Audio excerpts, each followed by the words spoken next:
이재명 대표의 배우자 김혜경 씨의 재판이 열릴 때마다 예상치 못한 인물들이 주목받고 있습니다. 이번에도 김건희 여사가 그 대상이 되었는데요. 검찰의 신문 내용이 터무니없다는 지적이 잇따르고 있습니다. 방청객들 사이에서도 헛웃음이 나올 정도였다고 합니다. 지난 27일 검찰은 김혜경 씨의 측근 배모 씨가 김 씨로부터 받은 음식, 배달 대금으로 재산을 형성했는지를 신문했습니다. 이 사건은 수원지법 형사 3부에서 열린 공직선거법 위반 사건 7차 공판에서 다뤄졌습니다. 검찰은 증인으로 나온 배모 씨가 김 씨의 측근이자 공모 공동정범으로 1심과 2심에서 징역 10개월의 집행유예 2년을 선고받았다고 밝혔습니다. 공모 공동정범이란 2명 이상이 범죄를 공모한 후 일부만 실행에 나아갔을 때 실행 행위를 하지 않은 사람에게도 공동으로 범죄가 성립한다는 이론입니다. 이날 검찰은 배모 씨가 법인 카드로 결제한 음식 대금을 김혜경 씨로부터 받았다고 진술한 내용을 강조했습니다. 배모 씨의 피의자 신문조서에 따르면 배모 씨는 서울 성북구 정릉 근처의 40평대 아파트와 영통구 광교법조타운에 4층짜리 상가주택 건물이 있다고 진술했습니다. 또한 검찰은 배모 씨에게 당시 서울 송파구에 아파트가 있었는지를 물었고 배모 씨는 작은 목소리로 네라고 대답했습니다. 이에 검찰은 배모 씨가 법인 카드로 음식 대금을 결제하고 김혜경 씨를 속여 음식 대금을 받았다고 주장했습니다. 그러면서 이익을 얻은 것이 아니냐며 재산 형성과 관련이 있는지를 추궁했습니다. 배모 씨는 돈을 모은 것은 아니며 어디에 썼는지 기억이 나지 않는다고 답했습니다. 한편 검찰의 질문 수준에 대해 많은 이들이 비판을 가하고 있습니다. 김건희 여사와 관련된 자료는 확보하지 못하면서 김혜경 씨의 사건에는 과도하게 집중하고 있다는 지적이 나옵니다. 이날 재판에서 박 부장 판사도 배모 씨에게 언제부터 김혜경 씨로부터 돈을 받았는지 그 빈도와 금액이 얼마나 되는지를 직접 질문했습니다. 배모 씨는 한 달에 한 번이나 두 달에 한 번 정도 음식을 올려드렸고 봉투에 넣어서 10만 원에서 20만 원 정도를 받았다고 증언했습니다. 검찰이 김혜경 씨 재판을 통해 밝히려는 내용은 여전히 많은 의문을 남기고 있습니다. 배모 씨는 6차 공판에 이어 이날도 공익 제보자 조명현 씨와 엇갈리는 증언을 일관했습니다. 배모 씨는 김혜경 씨와 함께 일하는 사모님 팀이 있었다는 조명현 씨의 주장에 대해 부정했습니다. 조명현 씨는 2021년 3월부터 경기도청 비서실 소속 7급 별정직 공무원으로 일하며 배모 씨로부터 법인 카드 결제 지시 등을 받은 당사자로 알려져 있습니다. 배모 씨는 검찰의 지속적인 압박에 대해 너무 소설이다라며 강하게 반박했습니다. 또한 조명현 씨와의 대화 중 거짓말을 한 것은 자신의 마음이라고 말하며 재판장에서 당당한 태도를 보였습니다. 김혜경 씨 재판은 연일 논란의 중심에 서 있으며 이에 대해 많은 이들이 다양한 의견을 내놓고 있습니다. 검찰의 신문 내용과 배모 씨의 답변이 엇갈리며 김혜경 씨 재판은 더욱 복잡해지고 있습니다. 이번 사건이 어떤 결론으로 이어질지 주목됩니다. 한편 김건희 여사는 현재 어디서 무엇을 하고 있는지에 대한 관심도 높아지고 있습니다. 지난 3일 이원석 검찰총장은 김건희 여사의 명품 가방 수수 의혹과 관련해 전담 수사팀 구성을 지시했습니다. 이어서 대통령실은 민정수석실을 부활시키고 김주현 전 법무부 차관을 임명했습니다.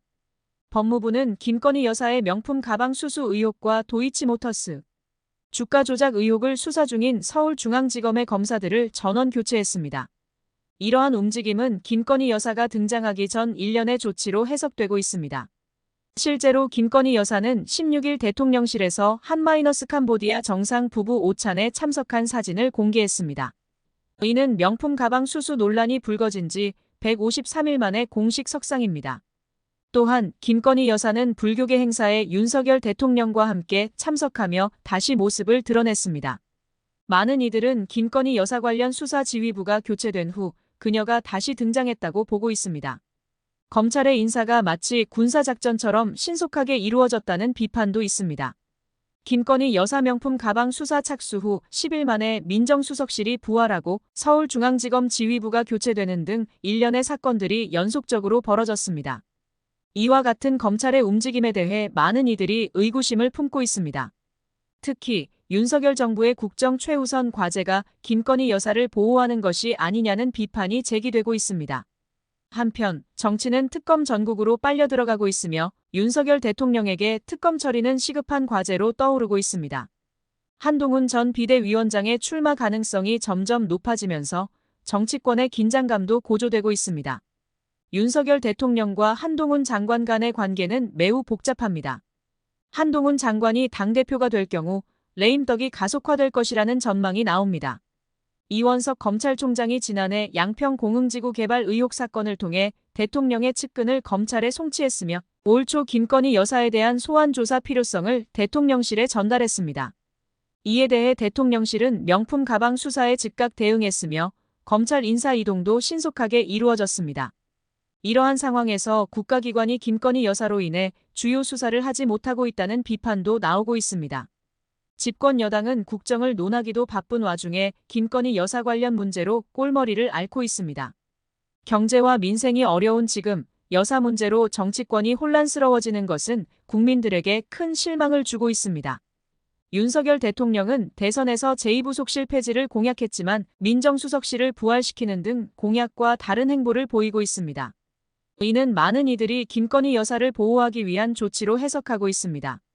대통령실은 민정수석실 부활 이유에 대해 명확히 밝히지 않고 있으며 여론의 비판에도 불구하고 이에 대한 대응을 미루고 있습니다. 김혜경 씨 재판은 계속해서 논란의 중심에 서 있으며 이와 관련된 정치적 상황도 복잡하게 전개되고 있습니다. 이번 사건이 어떤 결말을 맞이할지 그리고 김건희 여사와 관련된 의혹들이 어떻게 해결될지 주목됩니다. 국민들은 정치권의 혼란 속에서 불안감을 느끼고 있으며 이에 대한 명확한 해결책을 요구하고 있습니다. 한편 김혜경 씨의 재판과 관련된 사건들이 어떻게 전개될지 그리고 이와 관련된 정치적 파장이 어떻게 이어질지에 대한 관심도 높아지고 있습니다. 이번 사건이 정치권에 어떤 영향을 미칠지 그리고 국민들에게 어떤 메시지를 전달할지 주목됩니다. 검찰의 어처구니 없는 주장에 방청객뿐 아니라 판사까지 웃음을 터뜨리는 초유의 사태가 발생하며 상황이 급반전되고 있습니다. 이재명 대표의 배우자 김혜경 씨를 앞에 세워두고 어떻게 해서든지 김건희 여사에게 쏟아지는 비난을 눈감기 위해 안간힘을 쓰고 있어 오히려 안타까운 사태까지 벌어지고 있습니다. 이러한 내용을 자세히 알아보도록 하겠습니다. 오늘부터 제22대 국회의 임기가 시작되었습니다. 이번 국회는 거대 야권인 더불어민주당과 조국혁신당의 첫 법안 발의로 주목받고 있습니다. 이들은 각각 윤석열 대통령과 한동훈 전국민 비상대책위원장을 겨냥한 법안을 1호 당론 법안으로 내세웠습니다. 이러한 움직임은 국민의 요구를 그대로 반영하는 것으로 많은 국민들이 탄핵 열차를 하루빨리 출발시켜줄 것을 기대하고 있습니다. 민주당은 윤 대통령의 거부권 행사로 폐기된 김상병 특검법을 일주일 만에 다시 발의했습니다. 이 법안은 최상병 사건의 진상을 밝히기 위한 법안으로 더욱 보강된 내용으로 돌아왔습니다. 구체적으로는 교섭단체와 비교섭단체가 각각 한 명의 특별검사 후보자를 선정하도록 하고 고위공직자범죄수사처의 수사 외압 의혹 관련 불법 행위를 명시하며 수사 과정에서 인지된 관련 사건 및 특별검사 등의 수사에 대한 방해 행위 등을 조항에 추가하여 수사 범위를 확대했습니다. 이는 최상병 사건을 보다 철저하게 조사하고 진실을 밝히기 위한 조치로 평가받고 있습니다. 한편 조국혁신당은 총선 공약대로 한동훈 특검법을 발의하며 한동훈 전 위원장의 여러 의혹을 정조준했습니다. 이 법안은 조국혁신당 박범계 의원이 대표 발의했으며 조국 대표를 비롯한 당 소속 의원 12명 전원이 동참했습니다. 한동훈 특검법의 수사 대상에는 한동훈 위원장의 고발 사주 의혹, 윤석열 대통령이 과거 검찰총장 시절 징계 취소 소송에서 고의로 패소했다는 의혹, 자녀 논문 대필 의혹 등이 포함되었습니다. 또한 이재명 민주당 대표의 체포동의안 처리 요청 시 피해, 사실 공표 및 공무상 비밀 누설 의혹도 포함되었습니다. 이러한 법안 발의는 민주당과 조국혁신당이 한 목소리로 윤석열 대통령과 한동훈 위원장의 의혹을 철저히 규명하고자 하는 의지를 보여줍니다. 이번 법안 발의에 대해 민주당과 조국혁신당은 긴밀히 공조하겠다는 입장을 밝혔습니다. 조국혁신당 관계자는 민주당과 함께 윤 대통령이 거부한 김상병 특검법을 재추진하고 22대 국회에서 반드시 통과시키겠다고 말했습니다. 특히 불과 이틀 전 부결로 국민들의 마음을 아프게 한 김상병 특검법 이후 민심이 심상치 않게 흘러가고 있기 때문에 범야권은 압도적 지지로 다수 위석을 차지하며 여당을 심판할 준비를 하고 있습니다. 이러한 가운데 27일 수원지법 형사 1-3부에서 진행된 김혜경 씨의 공직선거법 위반 사건 7차 공판에서 예상치 못한 상황이 벌어졌습니다. 검찰은 증인으로 출석한 전 경기도청 5급 별정직 공무원인 배모 씨를 신문하는 과정에서 김 씨로부터 음식을 배달받은 현금으로 재산을 형성했는지를 물었습니다. 이러한 질문은 판사까지 헛웃음을 터뜨리게 만들며 현장을 어리둥절하게 했습니다. 배모 씨는 김 씨의 측근으로 이전에는 공동정범으로 여겨져 1심과 2심에서 징역 10개월의 집행유예를 선고받은 바 있습니다. 이날 검찰은 증인 선서도 없이 법인 카드로 결제한 음식 대금을 피고인으로부터 받았다고 진술하게 했고 배 씨의 피의자 신문조서를 인용하여 그가 서울 성북구와 광교법 조타운에 부동산을 소유하고 있음을 강조했습니다. 이에 배 씨는 모은 건 아니에요. 어디다 썼는지 기억이 안 나요라고 답하며 검찰의 질문에 난색을 표했습니다. 검찰의 이러한 무리한 질문과 부실한 수사는 법정에 있는 사람들을 당황하게 했습니다. 국민들은 이러한 상황을 보며 검찰의 수사 수준에 의문을 제기하고 있습니다. 도대체 몇 달 동안 기소도 못하고 증거 수집이 끝나지 않았다면서도 김건희를 피의자로 소환조사하지 않는 검찰이 법정까지 증인을 불러놓고 묻는 질문의 수준이 너무나 떨어진다는 비판이 나오고 있습니다. 29일 저녁에는 또다시 충격적인 소식이 전해졌습니다. 국민권익위원회에 접수된 주요 부패 공익 신고들 중 여권 인사들에 대한 심의가 지연되고 있다는 사실이 밝혀졌습니다. 김건희 여사는 108일, 봉통위원장은 100일을 넘게 심의 법정 시한인 90일을 넘겼지만 감감무소식인 반면 야권 인사들에 대한 사건은 신속히 처리되고 있습니다. 특히 권익위는 윤석열 대통령 부부를 청탁금지법 위반 등으로 신고한 참여연대의 사건 처리 기한을 연장하며 쟁점이 있다고만 밝혔을 뿐 그 쟁점이 무엇인지는 설명하지 않았습니다. 참여연대는 김 여사가 명품 가방을 받고 돌려주지 않은 점이 명확히 확인되는 등 사건의 내용이 간단하다고 보고 있으며 권익위의 기약 없는 심의 연기에 대해 정치적 의도가 있다고 의심하고 있습니다. 여당과 보수단체에서 추천한 22대 총선 선거방송심의위원들의 셀프 민원 심의 의혹도 논란이 되고 있습니다. 현재 민주노총 언론노조방송통신심의위원회 노조가 권익위에 신고한 지 68일이 지났습니다.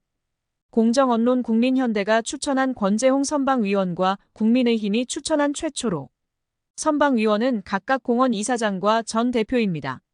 그러나 이들은 공원에서 선방위에 민원을 제기한 사실을 알면서도 이해충돌방지법에 따른 회피 신청을 하지 않았다는 의혹을 받고 있습니다.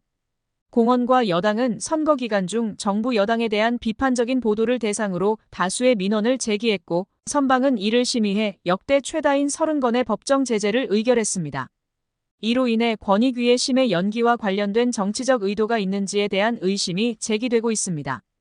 윤석열 대통령의 범죄 행위가 하나하나 드러나고 있는 가운데 22대 국회는 전쟁 같은 탄핵 전국으로 흘러갈 가능성이 매우 높은 상황입니다. 이에 이재명 대표를 중심으로 하나 되어 힘을 모아야 하는 의원들이 벌써부터 각자의 목소리를 높이고 있어 걱정된다는 반응들이 나오고 있습니다. 대한민국을 사랑하는 국민들께서는 이러한 상황을 지켜보며 정치권의 움직임을 주시하고 있습니다.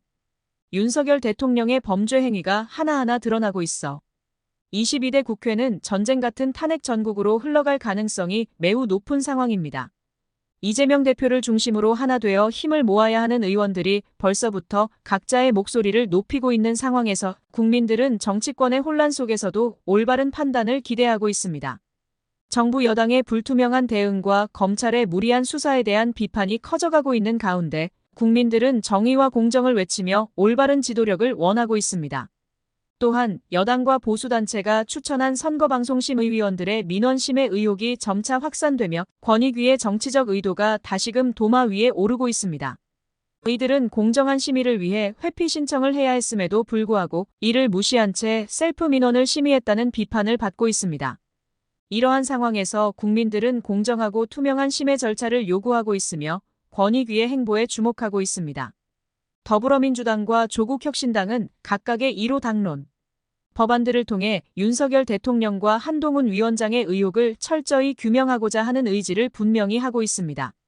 이들은 국민들의 지지를 받으며 여당의 부패와 불법 행위를 밝혀내기 위해 노력하고 있습니다. 국민들은 이러한 움직임을 지켜보며 정의와 공정을 실현할 수 있는 지도력을 기대하고 있습니다. 대한민국을 사랑하는 국민들께서는 이러한 상황을 지켜보며 정치권의 움직임을 주시하고 있습니다. 윤석열 대통령의 범죄 행위가 하나하나 드러나고 있어 22대 국회는 전쟁 같은 탄핵 전국으로 흘러갈 가능성이 매우 높은 상황입니다. 이재명 대표를 중심으로 하나 되어 힘을 모아야 하는 의원들이 벌써부터 각자의 목소리를 높이고 있어 걱정된다는 반응들이 나오고 있습니다. 정의와 공정을 실현하기 위해 노력하는 국민들께서는 정부, 여당의 불투명한 대응과 검찰의 무리한 수사에 대한 비판을 이어가고 있습니다. 국민들은 정의와 공정을 외치며 올바른 지도력을 원하고 있으며 정치권의 혼란 속에서도 올바른 판단을 기대하고 있습니다. 정부 여당의 불투명한 대응과 검찰의 무리한 수사에 대한 비판이 커져가고 있는 가운데 국민들은 정의와 공정을 외치며 올바른 지도력을 원하고 있습니다.